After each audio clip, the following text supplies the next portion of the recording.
Hello everyone, my self शालू जौहरी। और आज का जो हमारा टॉपिक है वो है यूनिट 1 का पार्ट डी। जो हम थिंकर्स के बारे में डिस्कशन कर रहे थे, उनमें जो आज हम पढ़ेंगे वो अरविंद घोष के बारे में पढ़ेंगे, अरविंदो जी के बारे में स्टडी करेंगे। तो थोड़ा सा इंट्रोडक्शन इनके बारे में हम लोग जान लेते हैं। तो इनका जो जन्म हुआ था वो 15 अगस्त 1872 को हुआ था। 7 वर्ष की आयु में ये इंग्लैंड चले गए थे।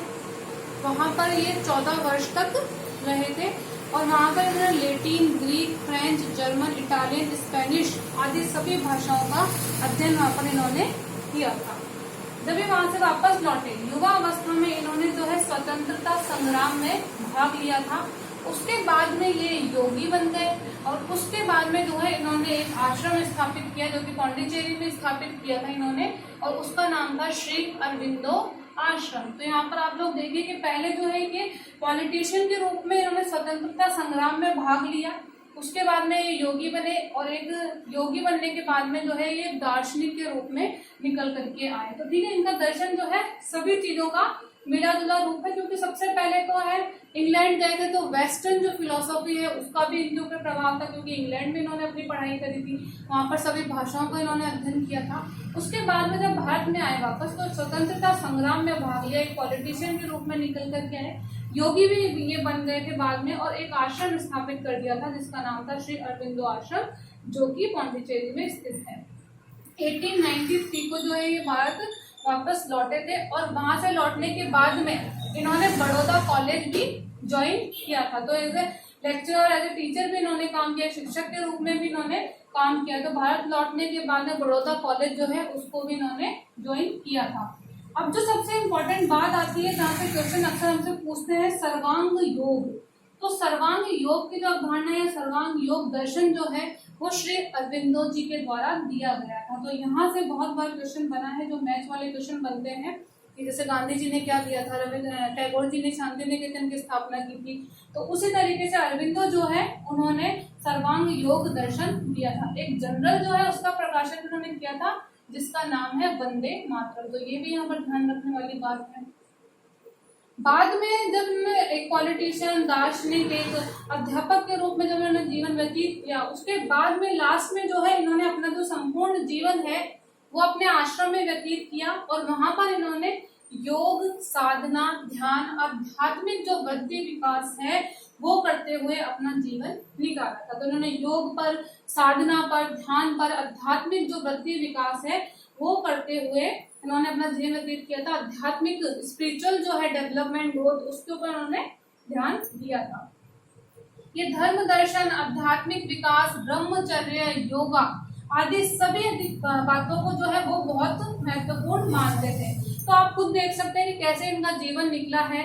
एक हर तरीके के जीवन के जो हम कह सकते हैं एक तरीके से पहलू होते हैं, वैसे ही निकला है इनका जीवन। और अंत में आकर के धर्म दर्शन, आध्यात्मिक विकास, ब्रह्मचर्य, योगा, इन सभी बातों का जो है इन्होंने जीवन में इसकी इम्पोर्टेंस बताई थी।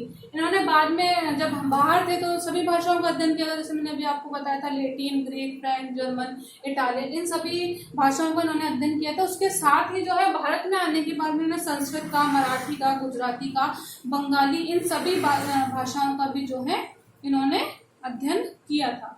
तो ये तो था एक जनरल इंट्रोडक्शन इनके बारे में कि अरविंदो जी का जीवन किस तरीके से निकला, किस तरीके से जो है उन्होंने अपने जीवन को व्यतीत किया था। अब हम जानेंगे कि एक्चुअल में इनका शिक्षा दर्शन क्या कहता है, ये क्या कहते हैं शिक्षा के बारे में। तो हम लोग उसको स्टडी करेंगे।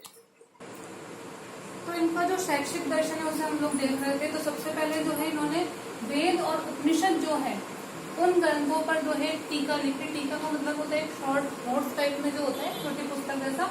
तो वेद, उपनिषद आदि ग्रंथ जो थे उन पर उन्होंने टीका लिखी।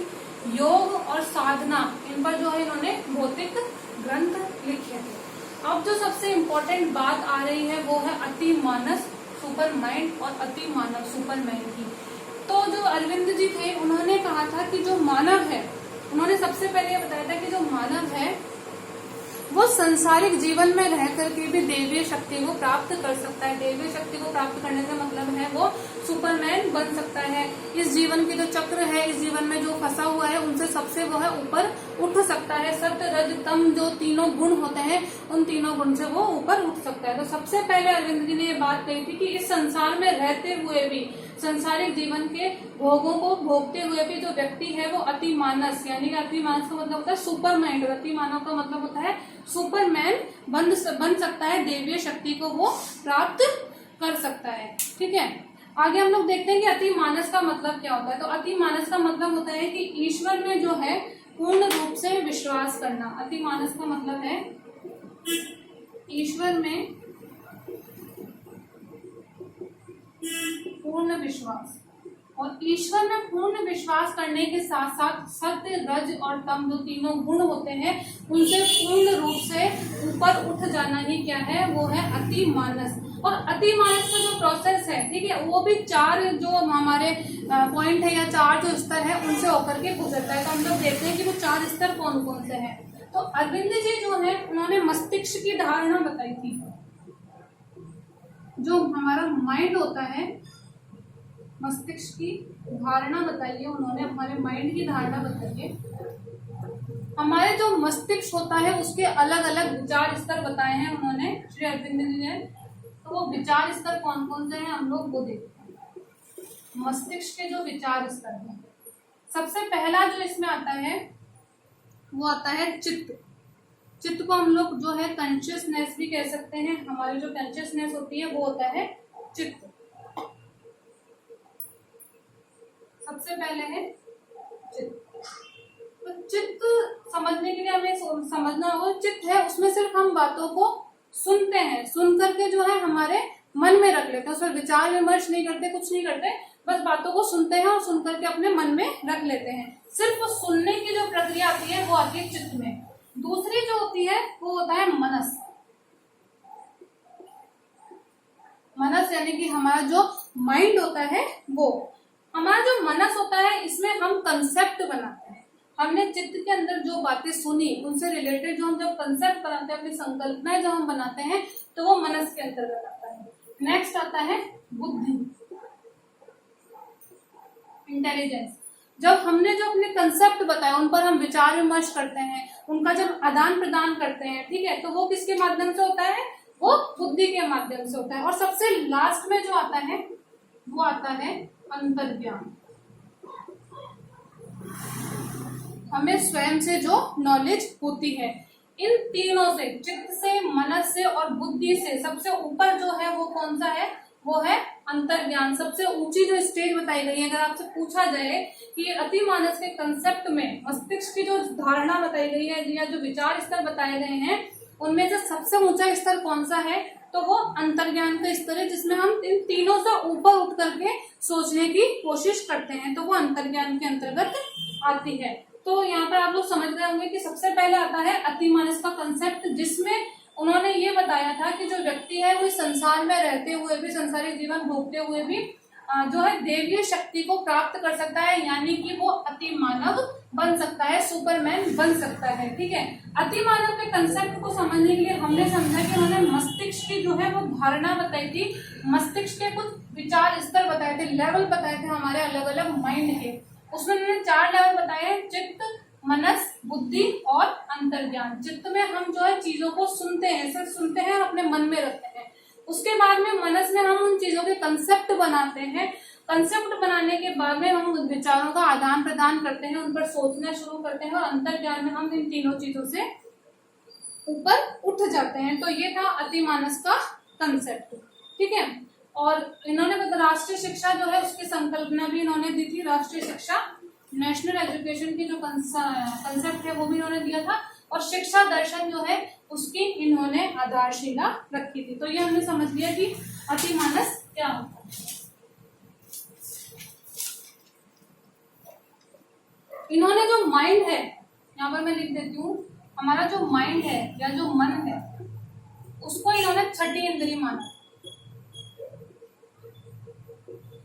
यहाँ पर ध्यान रखना कि हमारी जो 5 इंद्रियां होती है वो सबको पता है। अरविंद घोष ने जी ने जो है हमारे मन को, हमारे माइंड को जो है वो छठी इंद्री माना था और ये बताया था कि जो मन है उसका प्रशिक्षण जरूरी होता है और प्रशिक्षण के माध्यम से उसे अति मानस बनाना जरूरी होता है। और वो किसके द्वारा संभव है?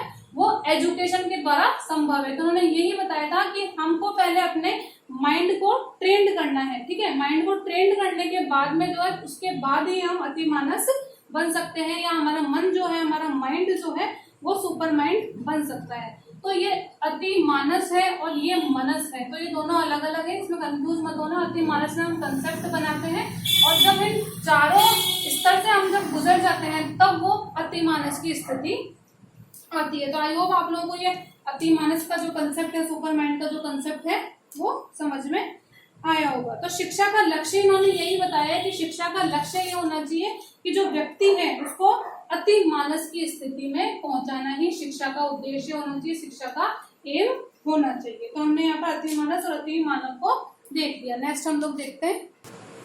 तो हम लोग अति मानव और अति मानस को समझ रहे थे, तो यहाँ पर हम इस कंसेप्ट को और ज्यादा क्लियर कर लेते हैं। तो अति मानस जो है वो सुपर माइंड कहलाता है। इस स्थिति में क्या होता है, ईश्वर में व्यक्ति का पूर्ण विश्वास हो जाता है, वो सत्य रज तम जो 3 गुण होते हैं उनसे ऊपर उठ जाता है, ठीक है। उसके बाद में मस्तिष्क के विचार स्तर बताए हैं उन्होंने, अलग अलग लेवल बताए हैं, जिसमें पहला उन्होंने चित्त बताया है जिसमें हम चीजों को सिर्फ सुनते हैं। दूसरा मनस बताया है जिसमें हम अपने मन में कंसेप्ट बनाते हैं। थर्ड उन्होंने बुद्धि बताया जिसमें हम अपने विचारों का आदान प्रदान करते हैं, जो कंसेप्ट बना है उनका आदान प्रदान करते हैं। और सबसे लास्ट जो है वो है अंतर्ज्ञान, जो कि चेतना का उच्च स्तर बताया है। सबसे हाई लेवल जो है वो अंतर्ज्ञान है, जिसमें व्यक्ति इन तीनों जो लेवल है, तीनों जो स्तर है, इनसे ऊपर उठ जाता है, ठीक है। तो ये हो गया अति मानस का कंसेप्ट। और शिक्षा का जो अंतिम लक्ष्य है वो यही है, इस प्रकार की शिक्षा दी जाए जिससे जो बच्चा है या जो व्यक्ति है वो अति मानस बन सके, उसका जो माइंड है वो सुपर माइंड बन सके। और दूसरी बात जो ध्यान रखने वाली है, इन्होंने मन को जो है छठी इंद्री बताया है और बोला है कि मन जो है, माइंड जो है, उसका प्रशिक्षण बहुत जरूरी है, क्योंकि ये जो लेवल है ये मन के ही है, माइंड के ही है। जब तक इन लेवल का, इन विचार स्तरों का प्रशिक्षण नहीं होगा व्यक्ति इस स्थिति को प्राप्त नहीं कर पाएगा। तो ठीक है, तो छठी इंद्रिय अरविंद घोष ने इसको बताया है, माइंड को बताया है, जिसका प्रशिक्षण बहुत जरूरी है। उसके बाद में व्यक्ति जो है शिक्षा के माध्यम से इस स्थिति को प्राप्त करता है, अपने मन को जो है वो सुपर माइंड बनाता है और स्वयं को जो है अति मानव बनाता है, दूसरे मानवों की, दूसरे मनुष्यों की सेवा करते हुए स्वयं को सुपरमैन की स्थिति में पहुंचाता है, यानी देवीय शक्ति को प्राप्त करता है। तो आई होप आप लोगों को अति मानस और अति मानव का कंसेप्ट जो है अच्छे से समझ में आया होगा।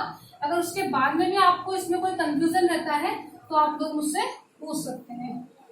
नेक्स्ट जो हम देखेंगे इनके बारे में, इन्होंने जो मैंने अभी आपको बताया कि इन्होंने राष्ट्रीय शिक्षा की संकल्पना दी थी, ये ध्यान रखने वाली बात है, राष्ट्रीय शिक्षा की संकल्पना। और उसी के साथ जो है अपने शिक्षा दर्शन जो उन्होंने दिए हैं उसकी आधारशिला इन्होंने रखी थी, ठीक है। इन्होंने शिक्षा दर्शन का लक्ष्य क्या बताया है, शिक्षा दर्शन का लक्ष्य, तो शिक्षा दर्शन का लक्ष्य इन्होंने बताया है उदात्त सत्य का ज्ञान। ध्यान रखना कि अरविंद घोष जी ने शिक्षा दर्शन का लक्ष्य क्या बताया है, तो उदात्त सत्य का ज्ञान बताया है। उदात्त का मतलब होता है विशिष्ट, ऐसा सत्य का ज्ञान हो जो कि विशिष्ट हो, realization of this sublime truth, ठीक है। उदात्त सत्य का ज्ञान शिक्षा दर्शन का लक्ष्य इन्होंने बताया है। और समग्र जीवन दृष्टि द्वारा ये हमको प्राप्त होता है, ये हमको जो ज्ञान है वो हमको कैसे प्राप्त होगा, समग्र जीवन दृष्टि द्वारा।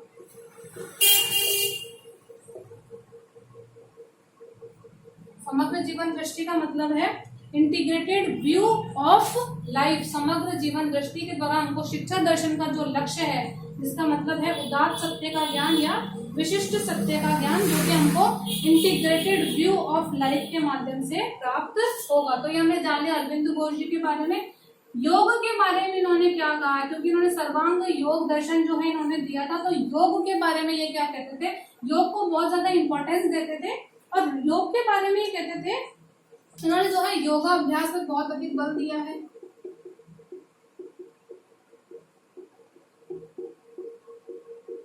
योगाभ्यास पर बल देने के साथ साथ इन्होंने बताया कि योग का अर्थ जो है वो जीवन को त्यागना नहीं है, यानी कि हम अपने जीवन को त्याग दें, वैरागी बन जाए, वो योग नहीं है, बल्कि ईश्वर में विश्वास करना। जीवन को त्यागना जो है वो योग नहीं है, बल्कि देवीय शक्ति में विश्वास करना, ईश्वर में विश्वास करना, और आपकी लाइफ में आपकी जो जीवन है उसमें जो समस्याएं आ रही हैं, जो चुनौतियां आ रही हैं, उनका सामना करना, उनको फेस करना, वही क्या है, वही योग है अरविंद घोष जी के अनुसार। ठीक है, तो हमने योग को भी समझ लिया कि योग के बारे में इन्होंने क्या कहा था। नेक्स्ट जो हम लोग देखते हैं वो इन्होंने शिक्षा पद्धति के बारे में क्या कहा, शिक्षा के बारे में क्या कहा। तो वर्तमान जो शिक्षा पद्धति थी, उस टाइम पे जो शिक्षा पद्धति प्रचलित थी, उससे जो है ये असंतुष्ट थे, उससे ये खुश नहीं। इनका मानना था कि सिर्फ सूचनात्मक ज्ञान हम दे दें बच्चे को, सूचनात्मक मतलब हम सिर्फ इंफॉर्मेटिव नॉलेज उसको दे दें, सूचनात्मक ज्ञान बच्चे को दे दें, सिर्फ वही नॉलेज नहीं है, उससे बच्चे को नॉलेज नहीं मिलेगी। आपने सूचना दे दी, उसने एजुकेशन ले ली, बस वही एजुकेशन हो गई। ठीक है, तो ये सूचनात्मक ज्ञान को जो है वो नहीं मानते थे, और जो वर्तमान शिक्षा पद्धति थी, शिक्षा प्रणाली थी, उससे ये असंतुष्ट थे। तो इनके अनुसार शिक्षा के लक्ष्य क्या थे? तो इनके अनुसार शिक्षा के लक्ष्य थे, आप खुद भी इनके दर्शन के अनुसार कह सकते हो कि इनके अनुसार शिक्षा के क्या लक्ष्य होना चाहिए, क्योंकि उन्होंने ये एक पॉलिटिशियन भी रहे हैं, एक दार्शनिक रहे हैं, एक योगी रहे हैं, तो हर तरीके से इन्होंने शिक्षा के लक्ष्यों को माना है। तो शिक्षा का लक्ष्य ऐसे हो जो बच्चे का सर्वांगीण विकास कर सके, ओवरऑल डेवलपमेंट, क्योंकि जहाँ योग की बात आ जाती है वहां पर बच्चे का ओवरऑल डेवलपमेंट होता है, मेंटली, फिजिकली, हर तरीके का, धार्मिक, नैतिक, हर तरीके का जो विकास है वो बच्चे का होना चाहिए। ठीक है, बच्चा जो है उच्च आदर्शों के प्रयोग हेतु सक्षम बने, शिक्षा ऐसी हो जो बच्चे को जो है उच्च आदर्श जो है, हमारे जो आदर्श है, हमारे जो मूल्य है, उनके प्रयोग हेतु सक्षम बना सके, बच्चे उन आदर्शों को समझ सके, उनका अपनी लाइफ में प्रयोग कर सके। इतना बच्चे को सक्षम बनाना कि वो उच्च आदर्शों के प्रयोग हेतु सक्षम बन सके, और बच्चे में ये विश्वास जागृत करना कि वो अतिमानव की स्थिति में आ रहा है।